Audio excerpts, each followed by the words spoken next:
Dulce. Good afternoon. Good afternoon. Welcome. Thank you for being here.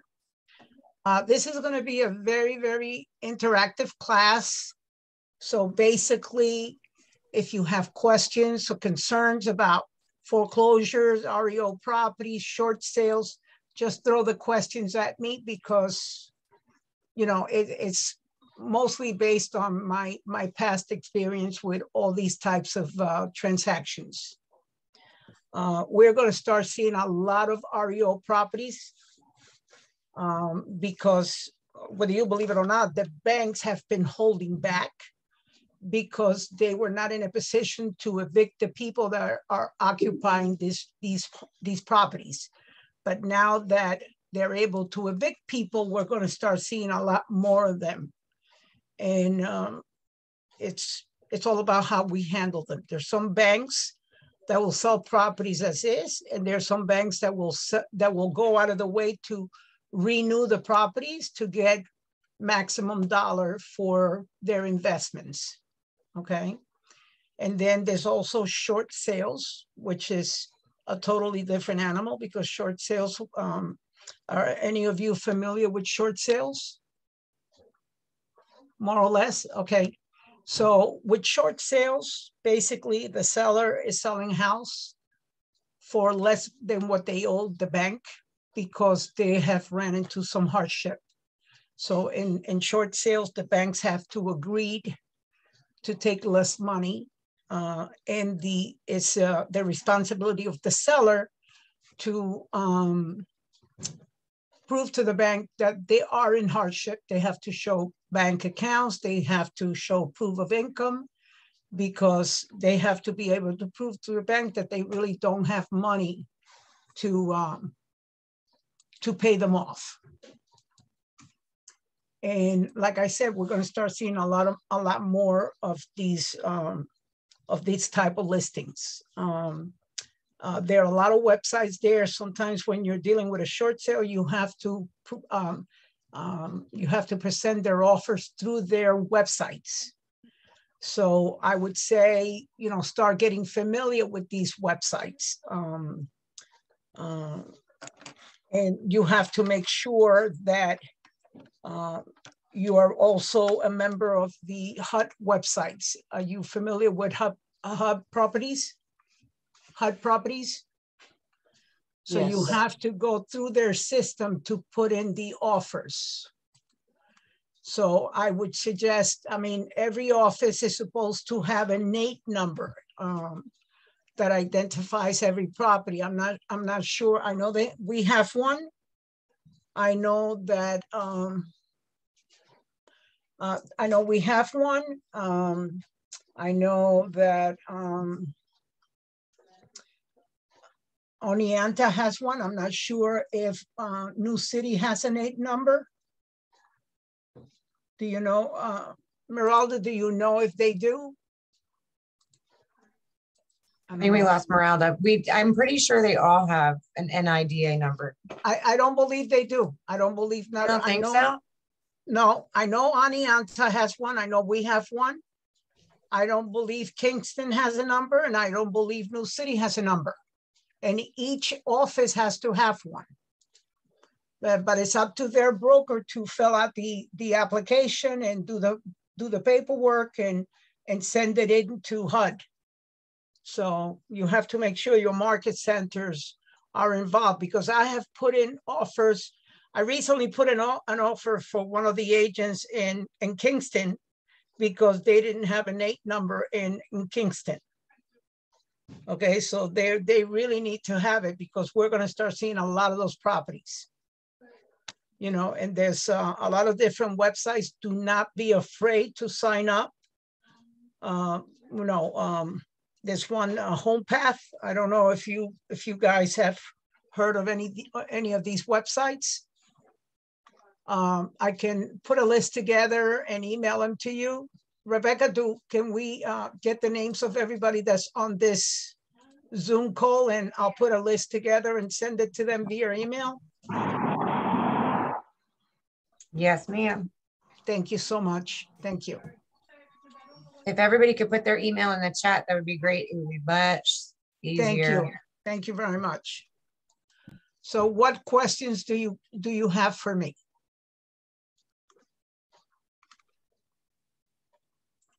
No questions? I'll go first with the Thank you. softball. I guess for purposes of marketing, is there a specific way you target, I guess, either distressed sellers who might be in need of a short sale, whether they know it or not? And then two, for REO, I don't think we're marketing to homeowners, we're marketing to banks there, right? Yeah, you have a lot of people that do REO properties. They have been doing them for years. Right. You know, there's and it's not, you know, there it's a good business, but it's not an easy business. For example, there's one particular asset management company that I work with because I do list foreclosure properties. And actually, I get paid less than the buyer's agent. The buyer's agent's compensation is greater than mine, but I do a tremendous amount of work because we have to do a BPO, which is a broker price opinion. We have to secure the properties. Sometimes if there's people living in that property, we have to go and offer cash for keys. And sometimes when you go to offer cash for keys, even though you're offering them money to leave, they're not happy, okay? Right. And they're not happy to see you. So you have to be careful because sometimes you run across angry people, you know? So when you go do some, you know, that type of work, you shouldn't do it alone. You know, you should always go with someone else just in case. And it's a good practice to have a witness just in case, you know? So it's not easy to get into, you know, to become one of their, you know, preferred vendors. Can you do it? Yes, but it takes a little while, and it takes for you to do a lot of free work, because at the beginning they might just have you do BPOs, and they want you to do, you know, they want you to use their forms. They want you to do a very detailed report. It's almost like an appraisal, and all they want to pay you maybe is $50. You know, sometimes you can negotiate that price, but there are a lot of agents that are willing to do it for 50 and sometimes less money. So it's really up to you if you want to take that on, you know? And it's 50 with no strings attached, obviously. No, and there's no guarantee they're going to give you the listing, because at the beginning you're doing a lot of running around, you're doing a lot of work. They want you to do, you know, you got to do drive-by, you take pictures, you know, things like, you know, exterior pictures. Sometimes they want you to do an interior BPO, and they might pay you a little more for doing an interior BPO, but that's only if the seller is cooperative and allows you to go to the house. Right. You know? Let me in, please. Rebecca has to let you in. Okay, sorry. Thank you. Rebecca, Minnie's trying to get in the class. I'm gonna close this. Thank you. Okay, So, and then, so that's the bank side of the equation. What about for short sellers or for short sales? What about those? Because well, that's marketing to actual people. Okay, so short sales are a lot of work, and short sales only work if you have a cooperative seller, okay? Because the seller has to provide bank statements, income taxes. They have to prove to the bank that they are in hardship, okay? And that they really, really wanna sell the house, and they wanna be cooperative, which a lot of times they're not, because a seller in distress is gonna try to stay in that house for as long as they can, because they're actually living there for free. All they're doing is paying the utilities, because the banks are paying the taxes, because the banks don't wanna lose Right. the property to the county, so that they're paying the taxes and they're paying insurance on the property too. You know, so it has to be a very cooperative. The paperwork is tedious. When you send it to the bank, you have to send it all at once. They won't take one form today and another form tomorrow. So when they give you a list of items that you have to collect, okay, the first thing you would have to do is the seller has to sign you a document giving you permission to contact the bank in their behalf so you can try to negotiate for them. Okay, once you get that authorization, you send it to the bank, and then probably somebody from the bank is going to contact you. If nobody contacts you within a week, then you pick up the phone and you make a phone call and you tell them what loan number you're calling about, because you're going to get the loan number from the seller. And then you tell them that you are representing the seller and that you know, that you want to know exactly what is it that they need so you can put it together and get it to them in order to have a successful transaction. Sometimes the bank, depending on the bank, you know, they'll offer the relocation money. If the seller is cooperative, they offer relocation money. I've seen them offer, you know, $1,500, and I've seen them offer $30,000, whether you believe it or not. There was one particular, and that was a few years ago, what do you call it, short sale, that the bank actually gave the seller $30,000 to leave, which I had never seen that before. That was like one case. But I seen them give the sellers $10,000 and $15,000 to relocate. So it depends on the particular bank. Some banks don't offer anything at all, you know. But the conversation is, do you really want to sell? Because sometimes they say, yeah, I want to sell, because they want to put a break on the foreclosure process. Right. Because they can tell the bank, hey, you know what? Don't foreclose on me. I'm doing a short sale. I'm working with an agent and doing a short sale. And then they're delaying giving you the paperwork because they're just, you know, to them it's a game playing for time, you know, because the longer they can stay there for free, the better, you know. In the last couple of years, banks weren't offering anything and they weren't doing much with foreclosures. Actually, I don't know if you've seen some listings where they're actually telling you, guess what, do a drive-by, don't disturb the occupant, and the buyer has to be willing to buy the house with the occupant, which is crazy. We recently had a situation where one of our buyers put in an offer online, not knowing what she was doing, put in an offer on a house that had occupants, okay? And then the occupants refused to let her in, to leave, and she almost was at risk of losing her down payment. Thank God she had a good attorney who got her down payment back, because she eventually backed out of the deal. You know, because people go online and put offers on the house without even knowing what they're doing. Mm-hmm. So it's always about educating the consumers. So, I mean, are we pulling like pre-foreclosure lists, or what are you doing to identify, you know, 456 Main Street as a potential short sale? Because that's a very different conversation than 456 is a retail sale that needs a little bit of TLC, right? Right. Like, is a pre-foreclosure list too late in the process?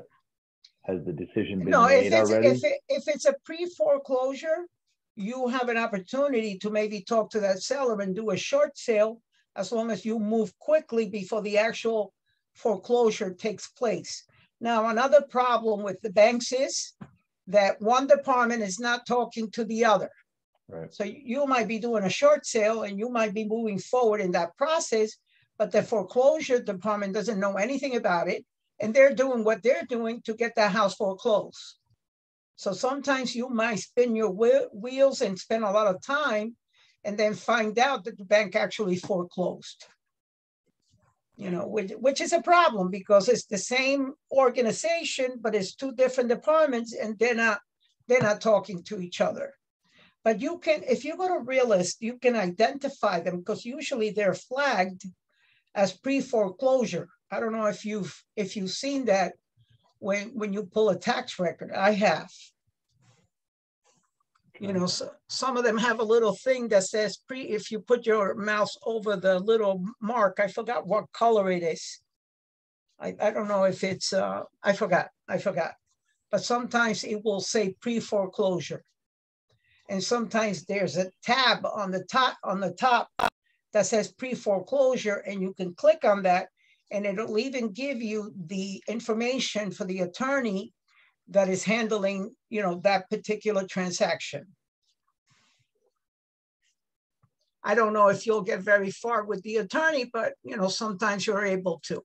There are a couple of companies that you can Google that will give you lists of pre-foreclosure too, if you don't want to do that work. I've seen. There's a question in the chat, we'll say from Danielle. It says, what if the bank doesn't accept a lower amount? What options do the owners have at that point? Not many. If the bank says, no, I'm not willing to accept that, sometimes the bank will negotiate, okay? Because they want to get fair market value. People think that because it's a short sale that, you know, they don't have the right to fair market value, okay? So there are times when somebody makes an offer on a short sale and the bank says, no, this is my bottom line. If they're not willing to pay me this for the property, I'm not going to release it. I'll go to foreclosure. So to get that fair market value, are they doing the 12-month look back? Because a sale from 9 months ago might have nothing, like in today's world, has nothing to do with. And that's what happens too when the market is shifting. Right. So a lot of times you have to, when you do a BPO, you might have to in the comments put something like, you know, market is changing. You know, my pendings are indicating where the market is going. You know, so you have to look at not just the active and the sold, but you have to look at the pendings, because those are the ones that are going to close, you know, within the next few months, and are going to dictate where the market is going. Because it's already happening. It's already happening. Unless it's a very exclusive property, you know, people are, you know, because I mean, I put a listing on the market on Thursday, and, you know, we didn't think that it was going to move the way that it has. And since Thursday, I think we already have either 4 or 5 offers, and the offers are over the asking price. So it all depends on the property. It's always, you know, location and condition, you know, that's going to dictate the value, you know. So you have to negotiate with the banks just like you would with a, you know, a seller and a buyer, you know. Okay, what else you got out there?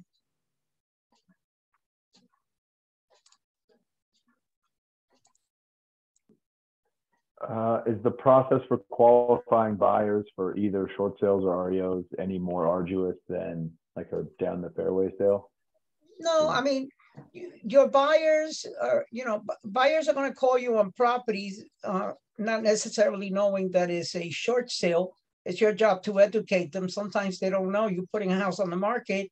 And even though we're letting the real estate world know that it's a short sale, it doesn't necessarily mean that the buyers know that.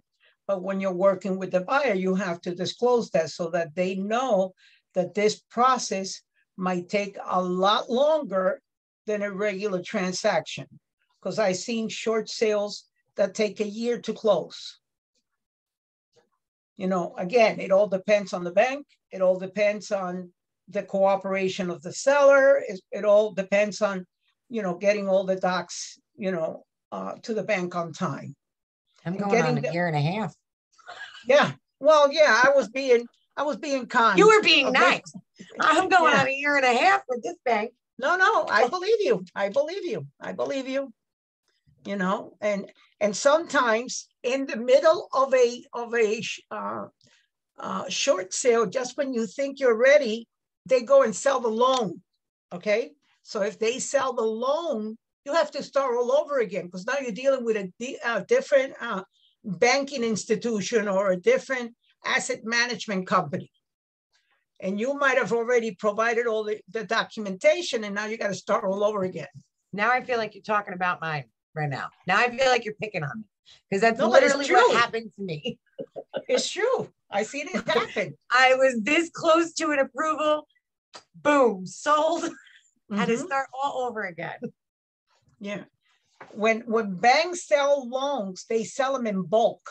Okay. So they sell, you know, maybe 15 good loans and 5 loans that are, you know, trouble loans or people that are late or foreclosure situations or pre-foreclosures or short sale status. They don't care. When they want to unload something, that's how they do it.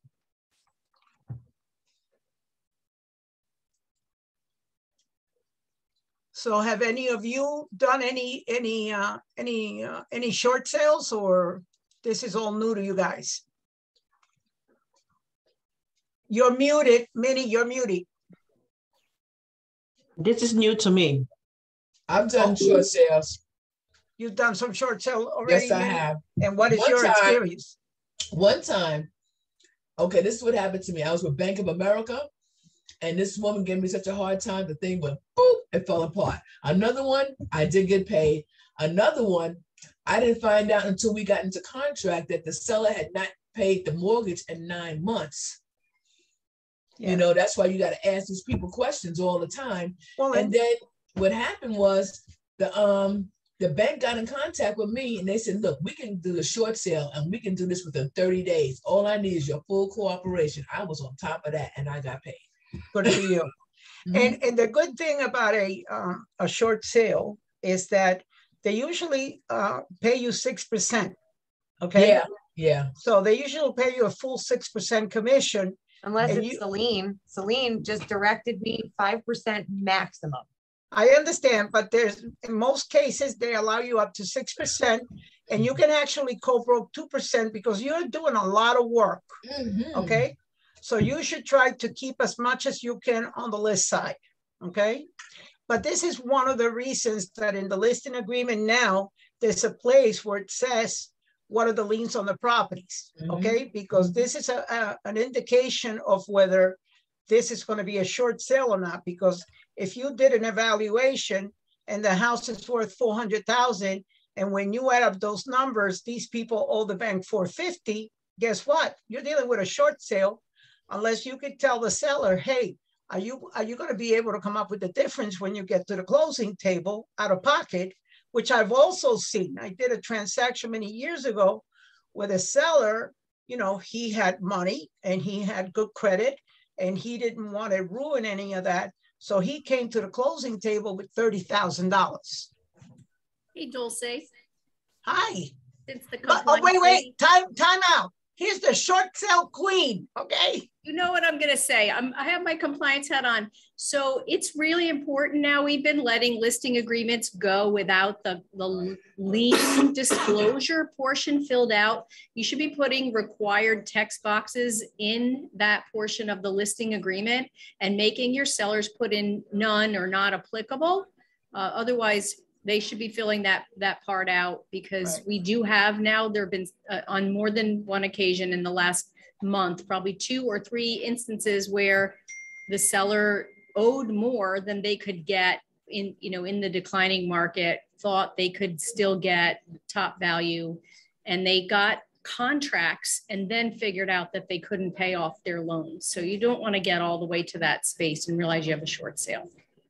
And you know what? I like to add to that, that sometimes I know how to do a short sale, but it's not necessarily what I like to do. So what I do is I partner up with somebody who likes to do short sales.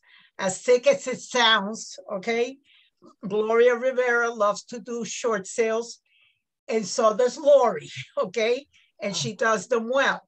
So if you're getting 4% on the list side, okay, you can co-list the property with a short sale specialist, let them do all the paperwork, and you just take care of the, you know, the marketing, you know, and dealing with the seller. Because sometimes that's best practice, you know? Mm-hmm. Yep. I got You know, another question for you, Dulce, about foreclosures. What about foreclosures due to HOA fees? Is it the same process? Well, yes, it is the same. same process. I mean, the HOA has to be paid off. A lot of times you have a foreclosure where they owe money to the bank and they have not paid the HOA for a long time. Now, like I mentioned earlier, there's a lot of occasions where the banks are paying the taxes, the insurance, and the HOA, but sometimes they forget about the HOA. Wow. So somebody has to pay that HOA at the closing table, whether it's the bank or whether it's the buyer. You know, so all those things, you know, you have to look at all those things. The other good thing that we have is that we have Kristen with the title company. Mm-hmm. So when in doubt, you could call Kristen and you could say, Kristen, could you tell me, you know, how many liens are on this property? Because she has access to information beyond what we have. And she might be able to say to you, you know what? There's X, Y, and Z. I had this lady come and see me. She's getting a separation. And she said to me, no, we only owe this amount of dollars on the house, okay? And so I had my doubts, so I contacted Kristen, and there was a lot more on the house that the wife didn't know because the husband had taken out other loans using the house as a lien, okay? So she was really, you know, off guard when I told her what the situation was. And I haven't talked to her, so I don't know what happened after that. So I know that she was pretty mad and she was going to go home and talk to her husband, you know? So that's another tool that we have in our toolbox that we can go to Kristen, and Kristen can help us figure out if there's, you know, more than the seller is telling us, you know, and it's really a good way to go.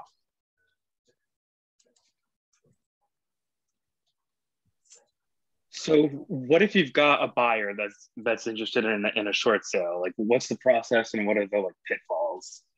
Well, if short sale situation, you mean? Yeah. You got to be very upfront with them. They have to really be in love with that house and feel that they're getting exactly what they want, because they have to be very patient. If it's somebody who needs to move into a house within 3 months, a short sale is probably not for them, because a short sale might take 6 months, a year and a half. You know, you don't know. You don't know. And also it's a risk, because now you have a buyer that wants to buy this house. Maybe they make an offer and the offer is accepted by the seller. It doesn't mean it's accepted by the bank. So when do you do the home inspection? Because you got to protect your buyer, because your buyer is going to spend $500-600 in a home inspection and then find out that, you know, they can't have the house. You know, it's a risk. And you have to tell them, these are the risks that you're going to take when you try to buy a short sale, you know, because sometimes they have to take, you know, sometimes, and you know what, as much as I hate to say that, we recommend they do a home inspection. Because let's say they put in an offer. It takes 6 months to get the offer accepted. Now they go and do a home inspection after 6 months, and they find out that there's a problem with a septic tank that they don't want to deal with. So now you wasted 6 months, okay, to find out that they're going to walk away from the house. You know, so as much as you hate to have them you know, spend money, you're going to have to tell them, look, you're going to have to take a risk and you're going to have to do this home inspection because of the example I just gave you, because, you know, something might come up where you might decide, you know what, this house is not for me. So why wait 6 months? Let's do it now. If it's for you, you know, we'll move forward. If it's not for you, let's go find another house. And you said something earlier about the current seller like being in limbo and saying, so they're in foreclosure and then saying they'll short sale to delay, you said? There are people, and I've seen this, there are sellers that know that they're being foreclosed, because the minute you miss 3 payments, the bank is going to start sending you notices, okay? And then, you know, some banks are more aggressive than others. So some banks might say, okay, you know what, we'll start the eviction and foreclosure process today. Now, that wasn't happening during the pandemic. Everything came to a halt because, you know, the courts were closed. They wouldn't allow anybody to be evicted, but now things are changing again. I mean, the courts are backed up, but they know that eventually they can get them evicted and out of the house. I don't know. I think I lost track of where I was going with this, but what do you call it?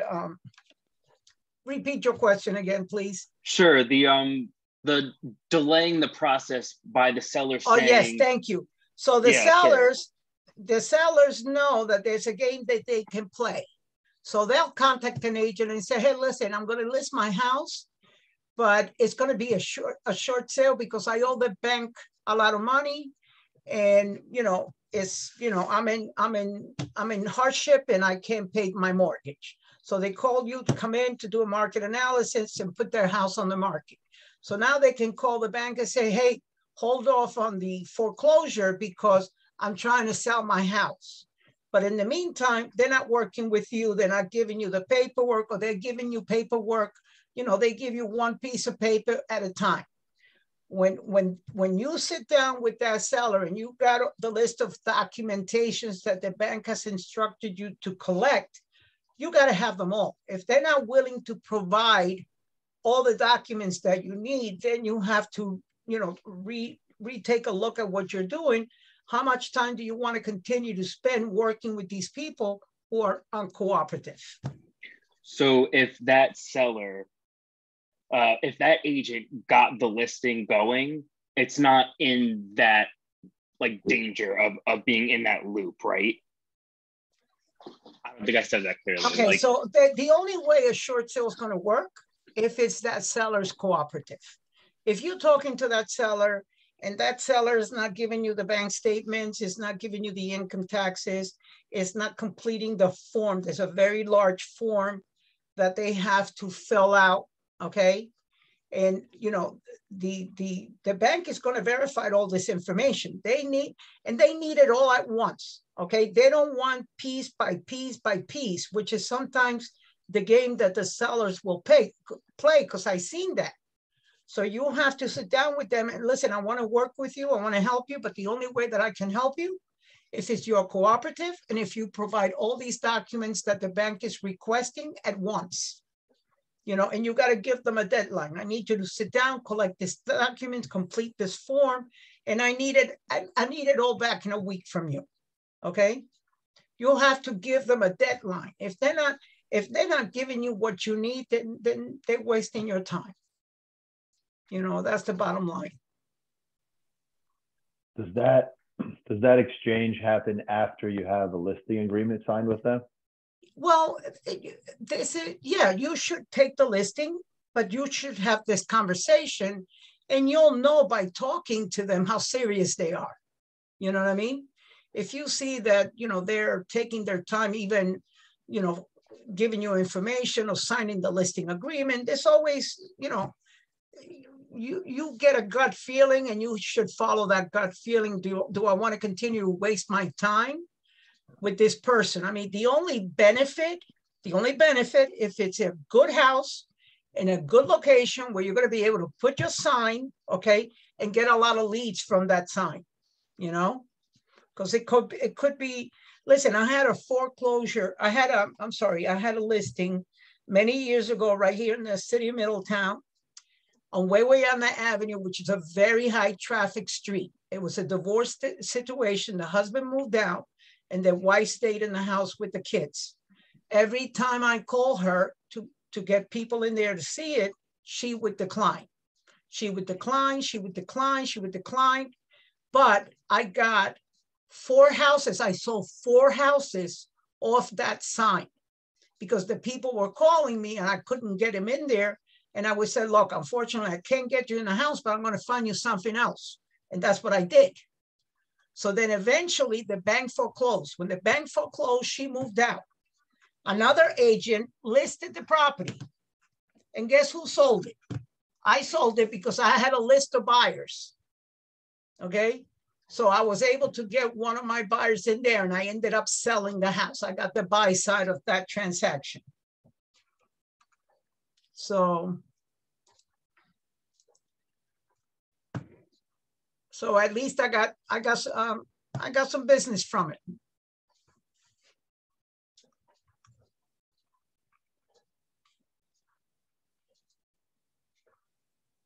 But it's all, you know, how much time do you want to put into this? You know, you have to listen, you have to, you know, follow your gut instinct, and you got to, you know, if you see that this person is not cooperative, then you have to really rethink, do I want to continue to waste my time? Or, you know, is this worth my time or not? That's up to you. You know, and if you're a new agent and you don't have any experience at this at all, maybe you should, you know, co-list the property with somebody who has experience that can say to you, look, we're wasting our time because these people are not cooperating. But, you know, it's up to you.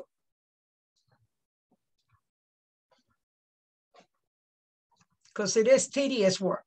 It is.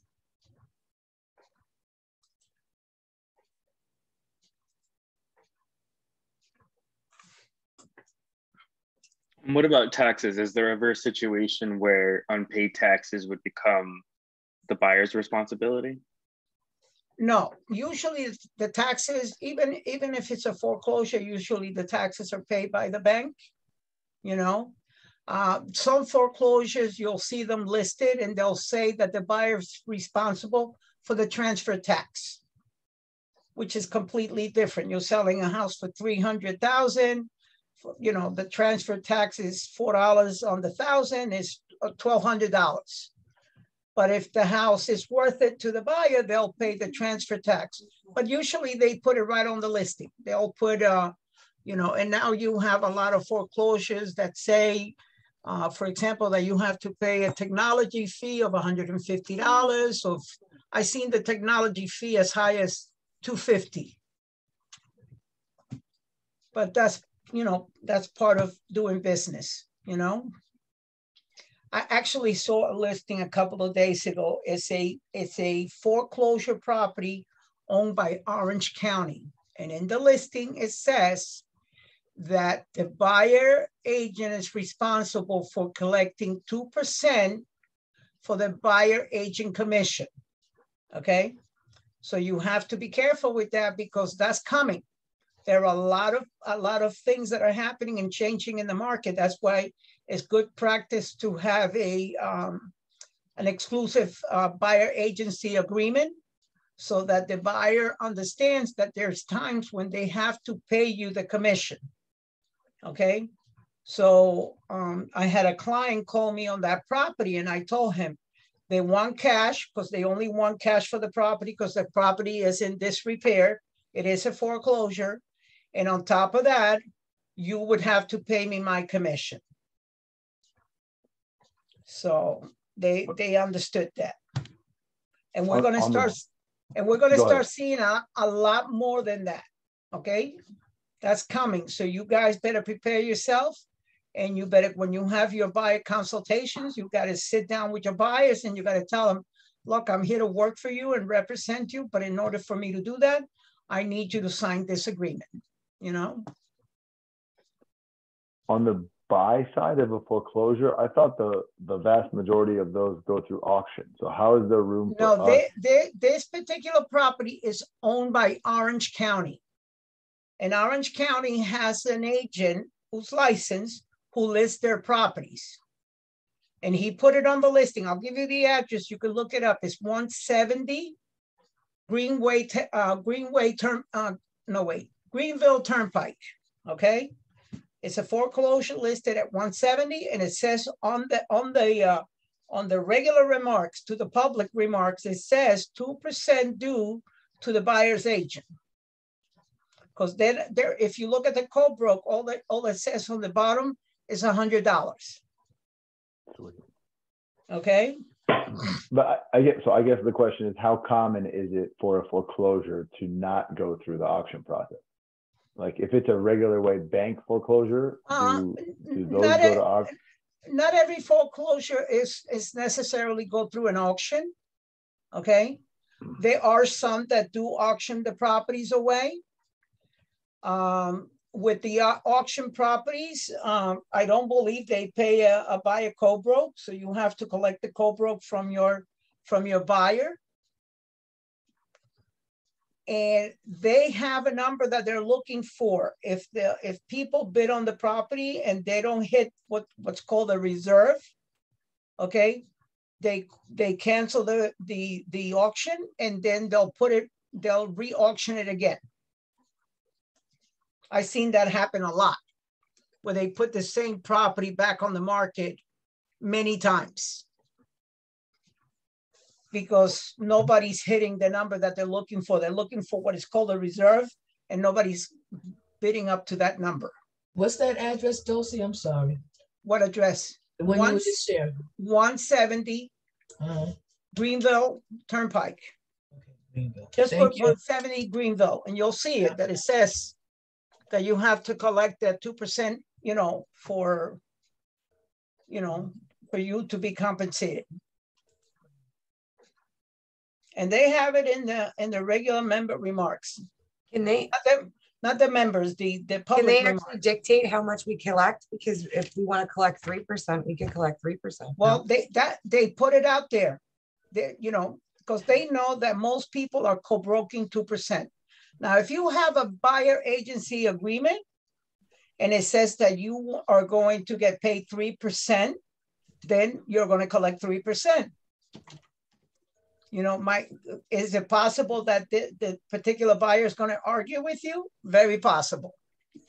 Do they put it in the public? It's in the public remarks. Pull it up. 170 Greenville. 170 Greenville Turnpike. Greenville. Correct. I'm in the Just taxes. Just put 170 Greenville. Don't put the Turnpike on there. I didn't put anything. I just put 170 Greenville. It's not coming up. I must be doing something wrong.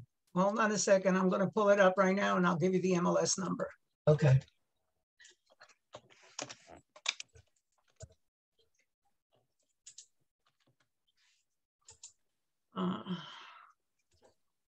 It's TOM'd already. It's TOM. That's why. Okay. And it's 156. Yeah. Oh, it's 156. Oh, it's 156. 170 is what they're asking for. Thank you. Okay, so sorry about that. You're That's right. all right. So that's all right. I see it. Okay. yeah, so if they TOM, that is most likely because they already have a buyer for it. Yep. Uh-huh. Wow. Oh, this is the county of Orange. Yeah, you see where it says the 2%. And, so are they willing to pay the buyer's agent here? No, they want you to collect that from the buyer. Buyer to pay his broker a 2% fee. Wow. Buyer is responsible for buyer selling agent 2% commission. Wow, you better read it, girl. Yeah. And they have it in the public and the agent remark. And we're going to start seeing a lot more and more of that. Wow. Wow. The only thing, don't forget to collect the $100 that the other agents. You should get $100, huh? Yeah, on top of your 2%. Okay. I would love to know what it looked like inside. Oh, there it is. Wow. Somebody gonna go in there and have a good time. It's a legal 2-family. Wow, look at that bathroom. Oh my goodness. Ooh, somebody's gonna have some fun. Some people, they love this kind of stuff. Oh no, I know. They love the project. It's a project, and they will do very well with this. Wow, 2,600 square feet, 2 acres. And it's two bedrooms. And the Menacing School District too. All that is gonna make it, more and more valuable. Well, the rental market is, off the charts right now. Yeah. So they'll fix those apartments and get top dollar for them. Wow. And the basement is unfinished. And there's no garage. It's off street. So what other questions you have on foreclosures or short sales? You know, you can go and you have to be careful because some of the auction properties, you have to, you can register your buyer on the sites, but they also want a credit card, and the credit card should come from your buyer. Because if your client puts in an offer and the bid is accepted, they're going to take money from the buyer's credit card as down payment to secure the property.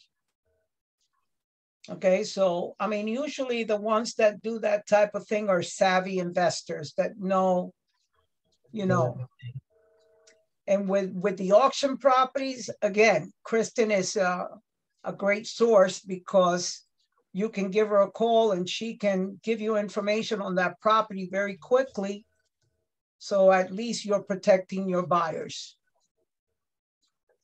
because you want to make sure that they don't have additional mechanic liens or other liens that besides the mortgage. Because at that point, when they put the house on auction, the only thing the bank cares about is what's owed to them.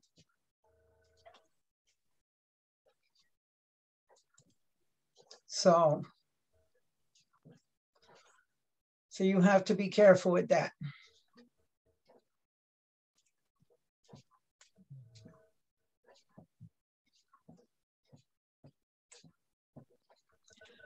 I am going to put together a list of some of the most common websites for foreclosure listings, so that you guys get familiar with them, and you can register yourselves as agent in these websites. So when you have a client that is interested in one of these properties, you're already registered there and you can represent them. You have to pay for those sites? No, you don't have to pay for the websites. The only time that a credit card is required is usually with some auction properties. Okay. Not all of them, but some of them. Okay. So you got to get familiar with them, and you know, and things might change. You know, where something was not required, now all of a sudden it's required. So you got to be careful. You know. There's HomePath, there's Hubzoo, there's auction.com. I'm going to work on a list for you guys. There's the HUD Home Store, which is the HUD Homes, which is FHA properties that are guaranteed by the government, you know. There's another one, Hulu or something. Hubzoo. Hubzoo, yeah. Hubzoo, yeah. I'll say Hulu, that's Fire Stick. No. I try. No, I know. So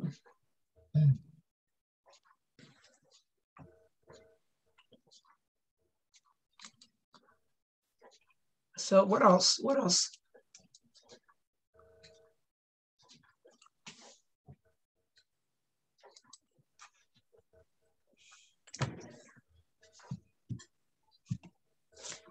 So you guys are all good?